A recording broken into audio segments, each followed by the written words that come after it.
अस्सलाम वालेकुम dear student, today we are going to discuss our lecture number 4। हमने पहले 3 लेक्चर अपने कंप्लीट कर लिए थे। आज हम देखेंगे यूनिक एट्रीब्यूट्स क्या हैं, किसी भी ऑर्गेनाइजेशन के यूनिक एट्रीब्यूट्स क्या होते हैं। ऑर्गेनाइजेशंस को वेरियस क्राइटेरिया पे डिफरेंशिएट कर सकते हैं, मतलब उनके स्ट्रक्चर डिफरेंट होते हैं। हर ऑर्गेनाइजेशन के अपने कल्चर होते हैं, अपनी मैनेजमेंट स्टाइल होती है, इसके अलावा अपनी डिसीजन मेकिंग स्टाइल होती है। ठीक होगा, मतलब फैसला करने के लिए कितनी पोजीशन उन्होंने रखी होती है। हायरार्किकल ऑर्गेनाइजेशन सबसे पहले पढ़ेंगे। एक ऐसी ऑर्गेनाइजेशन है वगैरह structured in a way such that every entity in an organisation except one, सिर्फ एक के अलावा subordinate to the single other entity. मतलब ऐसी एंटिटी है जिसमें ऐसी ऑर्गेनाइजेशन में एक एंटिटी जो है दूसरी एंटिटी के सब ऑर्डिनेट मतलब मातहत होती है, उनका ऑर्डर लेती हैं। ठीक है, सिर्फ एक के अलावा। ठीक हो गया, ऐसी ऑर्गेनाइजेशन को कहते हैं हायरार्किकल। देखें ना, जैसे कि ये है, ये इनके सब ऑर्डिनेट है। ठीक है, ये इनका सब ऑर्डिनेट है, लेकिन टॉप लेवल का जो बॉस है वो किसी के मातहत नहीं है वगैरह, एक्सेप्ट वन सब ऑर्डिनेट, मतलब एक के अलावा सब एक दूसरे के किसी न किसी एंटिटी के मातहत होते हैं। ठीक है, नंबर ऑफ सब ऑर्डिनेट्स मतलब मातहत मतलब जो मानने वाले जो एम्प्लॉयज़ होते हैं वो एक बार सुपरवाइजर कम होते हैं। लॉन्ग चेन ऑफ कमांड होती है। लॉन्ग चेन ऑफ कमांड का मतलब है कि किसी ऑर्गेनाइजेशन में रैंक्स मतलब पोजीशन जो लोगों की बनाई होती है वो ज़्यादा होती है। इसके अंदर मतलब लॉन्ग चेन ऑफ कमांड होती है, लोएस्ट टू हाईएस्ट तक ज़्यादा पोजीशन ज़्यादा रैंक होती है ऑर्गेनाइजेशन में। ठीक है, नंबर ऑफ लेवल ज़्यादा होते हैं, मतलब मैनेजमेंट के लेवल होते हैं ना, टॉप मिडल लोएस्ट, तो वो लेवल भी इनके ज़्यादा होते हैं। ठीक हो गया, आगे फ्लैट ऑर्गेनाइजेशन।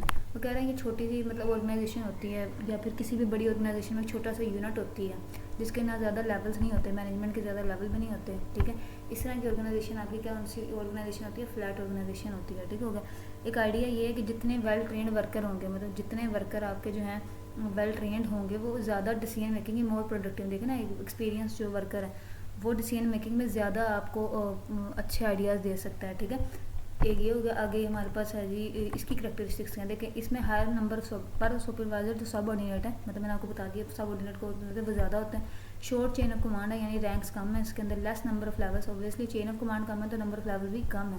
मिडिल लेवल के मैनेजर नहीं है, क्योंकि नंबर ऑफ लेवल्स कम है तो मिडिल लेवल के मैनेजर इसमें नहीं है। Decentralise authority to low level manager, मतलब लो लेवल मैनेजर्स की कोई इतनी डिसीजन मेकिंग में कोई अथॉरिटी इतनी खास नहीं है। ऑर्गेनाइजेशन के कल्चर, मतलब किसी भी ऑर्गेनाइजेशन के अपने कल्चर होते हैं, अपनी वैल्यूज़ होते हैं, अपने नॉर्म्स होते हैं, जिसके ज़रिए जिसको देखते हुए वो अपने काम करते हैं। मतलब किसी एम्प्लॉयज़ ने कैसे बिहेव करना है, ये एक ऑर्गेनाइजेशन है उनके लिए एक रूल रखा होगा कि आपने इस तरह लोगों के साथ बिहेव करना है, इस तरह अपने एक्सटर्नल बिहेव करना है, अपने कस्टमर के साथ अपने सप्लायर के साथ किस तरह बिहेव करना है। तो ये किसी भी ऑर्गेनाइजेशन का कल्चर होता है, जो कि हर ऑर्गेनाइजेशन में आपको पता है कल्चर डिफरेंट होते रहते हैं। वगैरह culture is set of fundamental assumptions that exist and grow within organisation. जो कल्चर है वो एक ऑर्गेनाइजेशन के अंदर ही होते हैं, एग्जिस्ट, उसमें ग्रो करते हैं। ठीक है, ये एम्प्लॉयज़ के लिए एसेंशियल है कि वो उस कल्चर को समझें। ठीक है, क्योंकि इसी से ऑर्गेनाइजेशन चलती होंगी। 3 किस्म के मैनेजमेंट स्टाइल होते हैं। ठीक है, अब यहाँ पे मैनेजमेंट स्टाइल पढ़ेंगे। एक है अथॉरिटी स्टाइल, एक है पार्टिसिपेटिव, एक है मिक्स्ड। अथॉरिटी स्टाइल क्या है कि जिसमें सीनियर मैनेजमेंट में जो सीनियर मैनेजमेंट के लोग होते हैं वही एक डिसीजन करते हैं, मतलब वही फैसला करते हैं। ठीक है, डाउनवर्ड मतलब जो लोएस्ट लेवल के होते हैं उनको डिसीजन मेकिंग में हिस्सा नहीं लेने देते, तो वो सीनियर मैनेजमेंट ही सारे फैसले करते हैं। ठीक है, इस पे जो है आल्टन माइन ने डिस्कस किया था कि अगर इस तरह की मतलब स्टाइल होगा मैनेजमेंट का स्टाइल, तो इससे क्या होगा कि एम्प्लॉयज़ में मोटिवेशन कम होगा, क्योंकि उनको तो डिसीजन मेकिंग में हिस्सा ही नहीं मिलेगा, तो उनके लिए थोड़ी सी डिसअपॉइंटमेंट वाली बात है। ठीक है, इस स्टाइल का मेन एडवांटेज क्या स्टाइल का कि आपका बिजनेस कांस्टेंट रहता है, मतलब एक जैसे सोचा तो बिजनेस उनका कांस्टेंट रहेगा और डिसीजन मेकिंग उनकी तकरीबन सिमिलर ही रहेगी। ठीक है, ऑन द अदर हैंड सब ऑर्डिनेट्स में बिकम हाईली डिपेंडेंट। ऑब्वियसली जब डिसीजन मेकिंग में लोएस्ट लेवल में हिस्सा नहीं लेना तो वो ज़्यादातर अपने लीडर्स पे डिपेंड करेंगे, जो उनका डिसीजन होगा उसी के अकॉर्डिंग वो वर्क करेंगे, क्योंकि खुद तो वो अपना ओपिनियन नहीं दे सकते। ठीक हो गया, इसके बाद है पार्टिसिपेटिव स्टाइल, इसे कहते हैं डेमोक्रेटिक, जमहूरियत का, जिसमें तमाम लोग डिसीजन मेकिंग करते हैं, मतलब डिसीजन मेकिंग के में अपने ओपिनियन देते हैं। ठीक है, कह रहा था manager allows the employees to take part in the decision making, therefore everything is agreed by the majority, मतलब जो भी फैसला होगा मेजोरिटी की बात सुन के लिया जाएगा। ठीक है, कम्प्लेक्स डिसीजन बनाने और इस तरह की डेमोक्रेटिक स्टाइल चलती है। ठीक है, वगैरह इससे क्या होती है, लोगों में जॉब की सेटिस्फेक्शन भी होती है, क्वालिटी वर्क भी इंप्रूव होता है। लेकिन डिसीजन का प्रोसेस आपको पता है जब बहुत ज़्यादा लोगों के फैसले की ज़रूरत हो तो डिसीजन का प्रोसेस थोड़ा सा स्लो हो जाता है। ये होता है जो पार्टिसिपेटिव स्टाइल। दूसरा मिक्स, जो कि दोनों का कम्बिनेशन, अथॉरिटेटिव का भी और पार्टिसिपेटिव का भी, मतलब दोनों, मतलब एम्प्लॉय से भी डिसीजन लेगी, सीनियर मैनेजमेंट भी करेगी, लेकिन फाइनल फैसला कौन करेगा, final decision is taken by the senior management, मतलब एम्प्लॉय से भी राय ली जाएगी, वो खुद भी देंगे, लेकिन ऑब्वियसली जो आखिर का फैसला होगा वो सीनियर मैनेजमेंट ही करेगी। ठीक है, ये 3 किस्म के मैनेजमेंट स्टाइल थे। नेक्स्ट है आपका डिसीजन मेकिंग अप्रोच। 2 किस्म की अप्रोच होती हैं, एक होती है स्ट्रक्चर्ड अप्रोच। स्ट्रक्चर्ड हमेशा वही होती है जिसके प्री डिफाइंड चीज़ें हों कि इसी तरह आपने काम करना है, किसी भी प्रॉब्लम को सॉल्व करने के कुछ प्री डिफाइंड जो इनके पास रूल्स होंगे, नॉन स्ट्रक्चर ये है कि when problems require individual judgement evolution and insight varying on case to case basis. वैसे जब प्रॉब्लम आएगी तो केस टू केस जो भी प्रॉब्लम होगी उसके अकॉर्डिंग कोई ना कोई रूल अपना के वो उसको सॉल्व किया जाएगा। इसे कहते हैं नॉन स्ट्रक्चर्ड। स्ट्रक्चर्ड हमेशा प्री डिफाइंड प्रोसीजर्स होते हैं, ठीक हो गया। अब अगर किसी भी ऑर्गेनाइजेशन में इन्फॉर्मेशन के कितने कौन से सोर्सेज हो सकते हैं, दो ही तरीके हो सकते हैं, या तो इंटरनल सोर्सेज होंगे या फिर एक्सटर्नल सोर्सेज होंगे। अब इंटरनल उनको इन्फॉर्मेशन कहाँ से मिल सकती है, स्टाफ की मीटिंग के दौरान इन्हें इन्फॉर्मेशन मिल सकती है, formal reporting system, project proposal, research result में उनको जो इन्फॉर्मेशन मिल सकती है।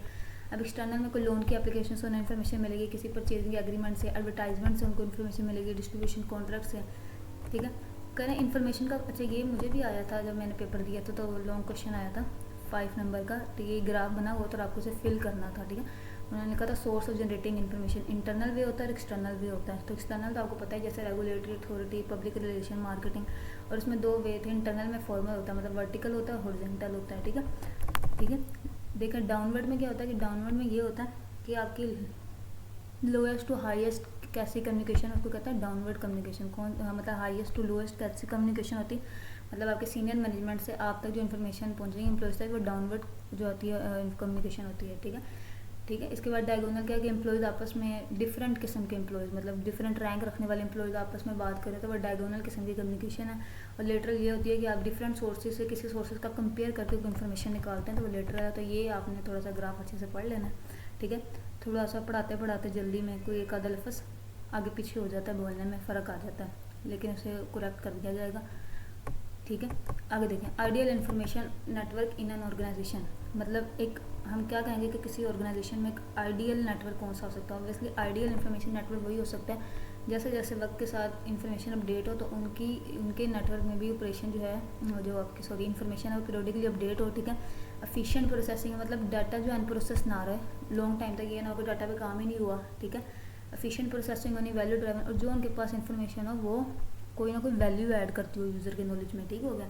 ये एक आइडियल इन्फॉर्मेशन नेटवर्क है। ऑडियंस सेंटर, मतलब ये हो कि जो आपके पास इन्फॉर्मेशन है ऑडियंस को जब वो चाहिए हो वो पार्ट ऑफ इन्फॉर्मेशन है रिसीव हो जाए।